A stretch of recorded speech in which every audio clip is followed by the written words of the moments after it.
অনেকেই শোনা যাচ্ছে টাকা নিয়ে ঘোরাঘুরি করতেছে। কালো টাকা নাকি বাজারে ছাড়া হচ্ছে।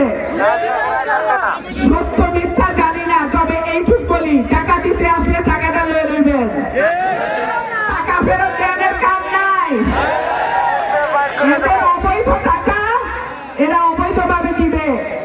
আবার যদি এমপি হতে পারে আপনাদের কাছ থেকে 100 গুণ উঠায় নিবে। তবে টাকা লইবেন ঠিকই, ভোটটা দিবেন নিজের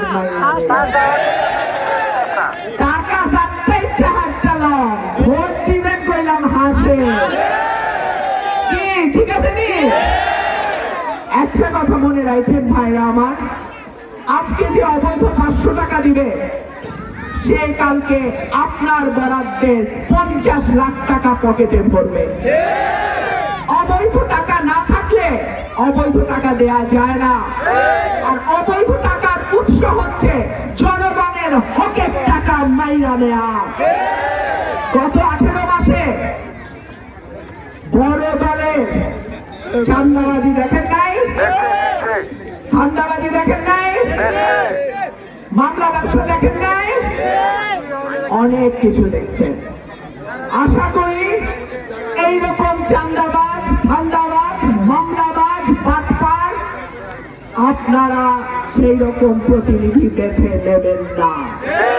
আপনাদের কাছে আমার বিনীত অনুরোধ থাকবে, আপনার ভোট আপনি দেবেন, দেখে শুনে বুঝে দেবেন। আপনার ভোট আপনি দেবেন, যোগ্য প্রার্থী দেখে দেবেন। আপনার ভোট আপনি দেবেন, সব যোগ্য মেধাবী প্রার্থীকে দেবেন। প্রিয় ভাইরা আমার, আপনাদের একটা ভোটের দাম কয়েক কোটি টাকা। একটা ভোট নির্ধারিত হয় আপনার ভবিষ্যৎ, পরিবারের ভবিষ্যৎ, সন্তানের ভবিষ্যৎ, এলাকার ভবিষ্যৎ। সুতরাং একটা ভোট যদি আপনারা নষ্ট করেন, আপনাদের আগামী 5 বছর একটু একটু করে পিছায় যাওয়ার সময় হবে।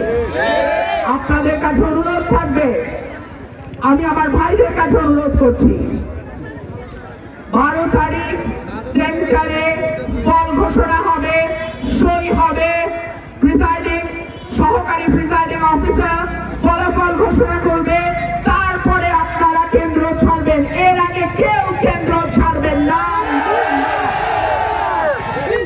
আপনারা একটা দিন আমার হাঁসকে শিয়ালের হাত থেকে বাঁচান, আগামী 5 বছর আমি আপনাদের পাশে থাকবো। আপনারা 24টা ঘন্টা চোরের হাত থেকে আমার মার্কাটা বাঁচান, আমি আগামী 5 বছর আপনাদের সেই দেনা পরিশোধ করব। আর আমি মনে করি সাদ্দাপুর, শাহজাদাপুর, শাহবাজপুর, হুদুদ্দি, চান্দুরা, নোয়াগাঁও, নিয়ামতপুর, বলাই, ঢেওড়া, এই জায়গাগুলো আমার জায়গা। এইখানকার মানুষ, আমি তাদের আত্মীয়, আমি তাদের পরিবার, আমি তাদের মাটির এলাকার মেয়ে। আমার বাবা তাদের ঘরের ছেলে ছিল। আমার দাদা দাদির কবর এখনো ইসলামপুরে, আমি প্রতি সপ্তাহে সেই কবর জিয়ারতে যাই। আমার বাপ দাদাদের দোয়ায়, আমার পূর্বপুরুষের দোয়ায় আমি আজকে আপনাদের এত ভালোবাসা পাচ্ছি। আল্লাহ করে আগামী 12 তারিখ আল্লাহ যদি আপনাদের ভোটে আমাকে নির্বাচিত করে, আমার কাজ শুরু হবে ইসলামপুর থেকে শাহজাদাপুরের রাস্তা এবং বলাইশ থেকে শাহজাদাপুরের রাস্তা পাকাকরণের মাধ্যমে।